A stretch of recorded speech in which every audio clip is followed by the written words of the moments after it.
Something big is happening with Gen Z. It was the architects of artificial intelligence.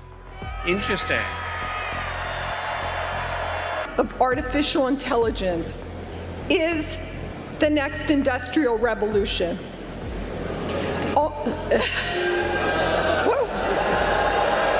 Gen Z are starting to reject AI and even technology in general in a very big way. Some videos are even calling it a revolution. Deal with it. Like I said, it's a tool. So what is going on with Gen Z? What will they do? To answer this question, we have to look more deeply into who Gen Z are as a generation. Every generation is defined by something, and for Gen Z, that something is the advent of social media.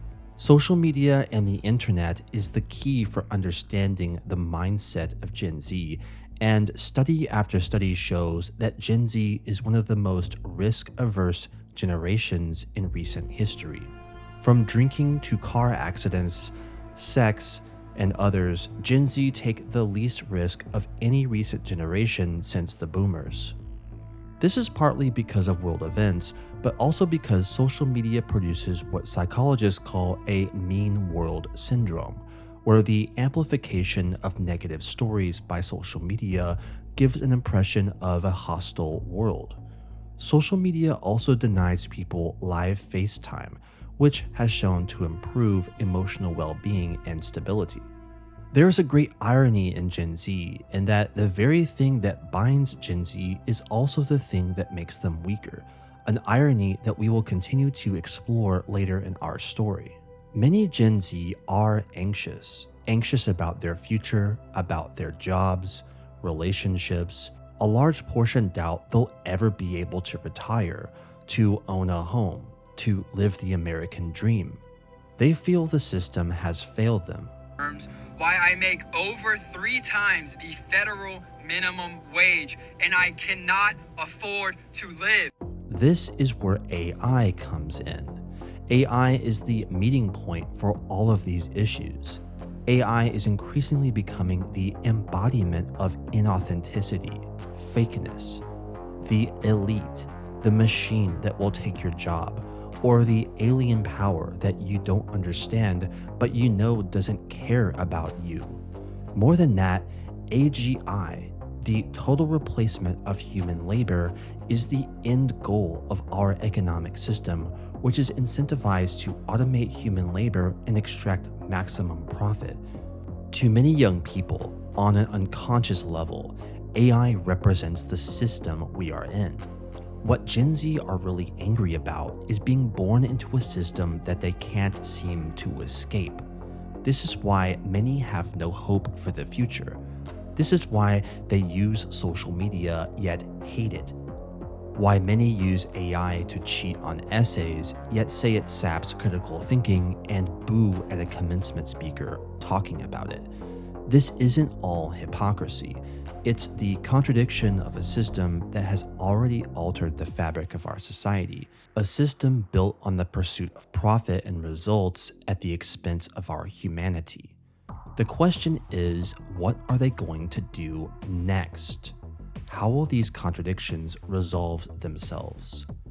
First off, don't think that Gen Z won't take to the streets. Cole Hastings argues that Gen Z are simply too inundated and numbed with mindless entertainment to take action, but he never mentions the Gen Z in the global south that took to the streets and toppled governments. They also had social media feeds full of mind-numbing, anxiety-inducing videos. So what was the difference? It comes down to demographics and economics. Gen Z in those countries are much worse off, with much higher unemployment ratings and make up a much higher portion of the population compared to those in power. For example, according to one source, in the US, the populations of Gen Z and baby boomers are roughly the same, while in Bangladesh, for example, there are 4 times as many Gen Z compared to similar aged boomers over there. So until the situation hits a demographic and economic threshold, relatively averse Gen Z in the developed world are likely to engage in subtle, passive attacks than take to the streets. They are not the risk-taking, drug-using, free-loving boomers and don't have the demographic punching power. The emerging backlash might materialize in three more passive, cautious methods of destruction: sabotage, dropping out, and rejection. AI sabotage has already begun. In some workplaces, Gen Z workers are poisoning their company's AIs, intentionally feeding companies AI slop. In this article by Futurism, 1/3 of office workers admitted to AI sabotage, such as giving AI companies secrets or intentionally dishing out AI slop. Of these, half of Gen Z admitted to AI sabotage. As the backlash and fear grows, more wrenches might be thrown in the system. It happened before during the Industrial Revolution, only this time the tools and support networks at Gen Z's disposal are much stronger. Dropping out entirely is another option. A growing number of Gen Z are quitting social media, dropping off of feeds, and becoming unreachable. According to this poll, 8 in 10 have taken steps to limit social media, 40% of which have deleted apps. Some are pulling the plug entirely, denying big tech their data and their profits. Others are going deep into private chat rooms, unreachable by ads, feeds, and bots, and unprofitable to tech corpos. Outright rejection of some forms of AI is already happening. In my recent video, I showed that a society simply has a choice not to support any technology. It's that simple.